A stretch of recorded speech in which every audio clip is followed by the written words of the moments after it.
Tá aqui para nossa discussão hoje do nosso All News, Josias, e para nossa manchete principal, que é algo importante, tem a ver com governo, tem a ver com pedaladas, tem a ver com rombo, né? A história da Telebrás.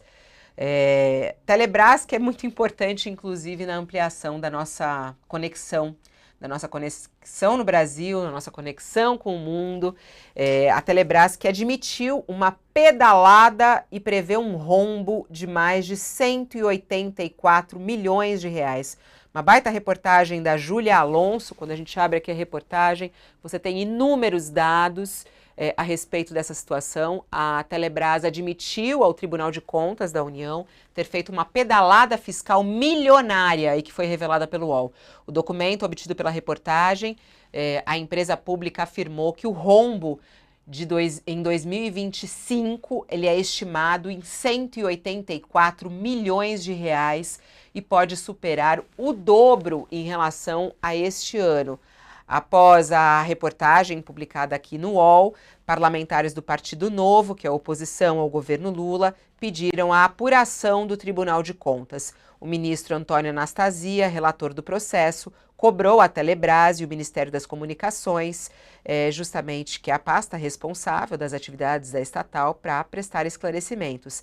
Nas respostas ao Tribunal de Contas, a Telebrás confirmou ter usado uma ferramenta orçamentária denominada DEA, que é Despesas de Exercícios Anteriores, para rolar compromissos de 2023 para o orçamento desse ano.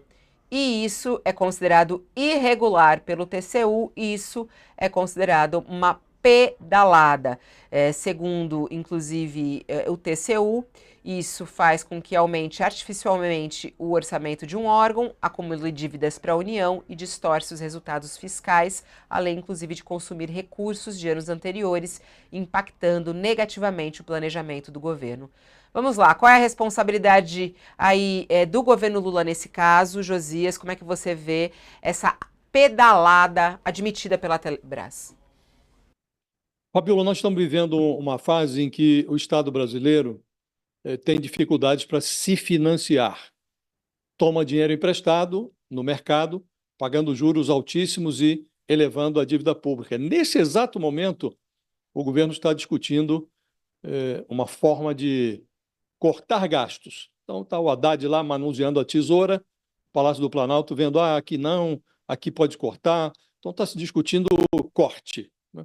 E, nesse mesmo momento, a gente percebe que a Telebrás, que é um monstrengo que sobrou depois que, no governo do Fernando Henrique Cardoso, foi privatizado o sistema de telefonia no Brasil, a Telebrás ela era a holding que controlava as teles, as empresas de telefonia, então estatais, nos estados. Venderam-se as companhias nos estados e restou a Telebrás. Já deveria o Estado brasileiro ter se livrado da Telebrás, mas fica lá. Estava no programa de privatização, o Lula, ao assumir, tirou do programa de privatização e eles agora estão recorrendo ao ciclismo orçamentário para transferir. Como não tem dinheiro, eles estão pedindo ao Tesouro Nacional que financiem a empresa. A Telebrás está requisitando dinheiro ao Tesouro Nacional.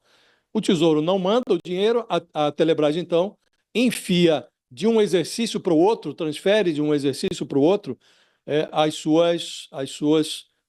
o seu rombo orçamentário. Então está lá um buraco de 184 milhões de reais. E o Lula esteve dias atrás na Petrobras, no mês de agosto agora, nós estamos aqui em novembro, no último mês de agosto, finalzinho de agosto, o Lula esteve lá na Telebrás e fez um discurso execrando a privatização. Sabemos todos que privatização não é a panaceia, né? Há atividades que precisam ficar sob o controle do Estado, assim como há outras que, mesmo privatizadas, elas não viram o paraíso na terra, né? Então, privatização não é uma panaceia, mas também não deve ser demonizada.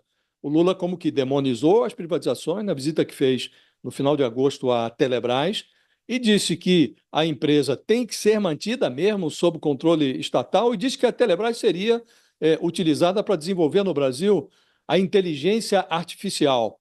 E agora estamos verificando que, em vez de desenvolver inteligência artificial, e não tem dinheiro para isso, a Telebrás está praticando a desinteligência de repetir esse ciclismo orçamentário que já deu problemas para governos anteriores do PT. Então, Fabíola, o governo precisa realisticamente chegar à conclusão do o que é que nós conseguimos tocar. Quais são os negócios de Estado que precisam ficar sob o guarda-chuva estatal? O que é que tem que ser privatizado? A Telebrás é uma dessas empresas que estão num limbo que o Lula precisa definir o que deseja fazer. Ele já definiu, mas aparentemente definiu na contramão do interesse nacional. Porque se não tem dinheiro para manter a Telebrás como essa precursora da inteligência artificial, como preconizou, como deseja o presidente, qual é o objetivo do governo de manter a Telebrás sob seu controle, né?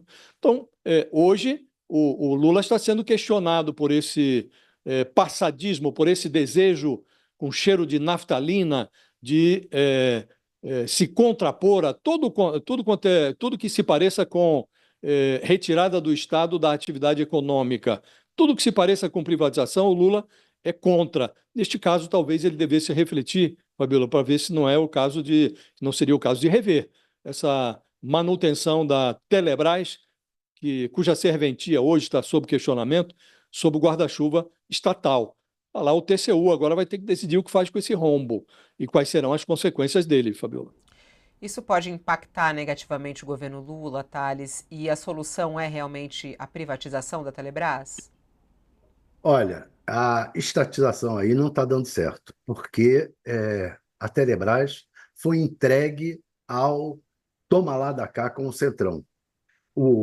Quem manda na Telebrás, quem manda no Ministério das Comunicações é o Davi Alcolumbre. Davi Alcolumbre, que indicou o ministro das Comunicações, o Juscelino Filho, e que indicou o presidente da Telebrás. O presidente da Telebrás, e junto com o presidente da Telebrás, mudou toda a diretoria da Telebrás. O presidente da Telebrás é o Frederico Siqueira Filho, indicado pelo Efraim Filho, senador, e mostra também o seguinte, que esse poder que o Alcolumbre tem sobre áreas do governo, inclusive emendas parlamentares, etc., é o que garante a ele o poder, a reeleição para a presidência do Senado. Reeleição porque ele já foi presidente do Senado no passado. Então, voltar a presidir o Senado. E isso toma lá da cá interno. No caso da Telebrás, todo para o União Brasil.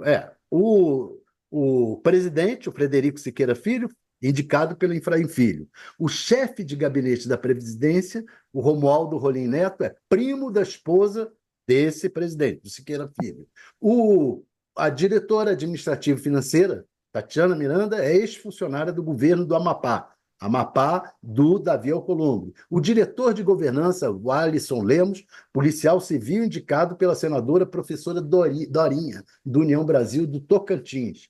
O ouvidor João Evangelista Guedes Filho, ex-secretário parlamentar de quem? Do Efraim Filho. O gerente do escritório de Belém, Celso Sabino sobrinho do ministro do Turismo, Celso Sabino, que é do União do Pará.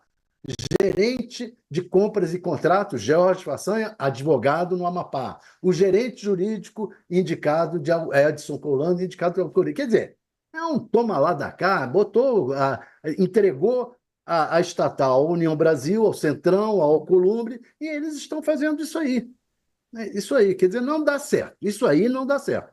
Se você quer estatizar, quer manter como uma estatal, você tem que manter como uma estatal séria. Agora, manter entregando para esse tipo de coisa, daqui a pouco aparece aí uma roubalheira e o Lula está de novo em apuros, como entrou em apuros com o Mensalão, que basicamente foi o quê? Foi o Centrão. O Centrão entrou e indicou aqueles diretores todos da Petrobras e houve o que houve. Tem que tomar cuidado. É,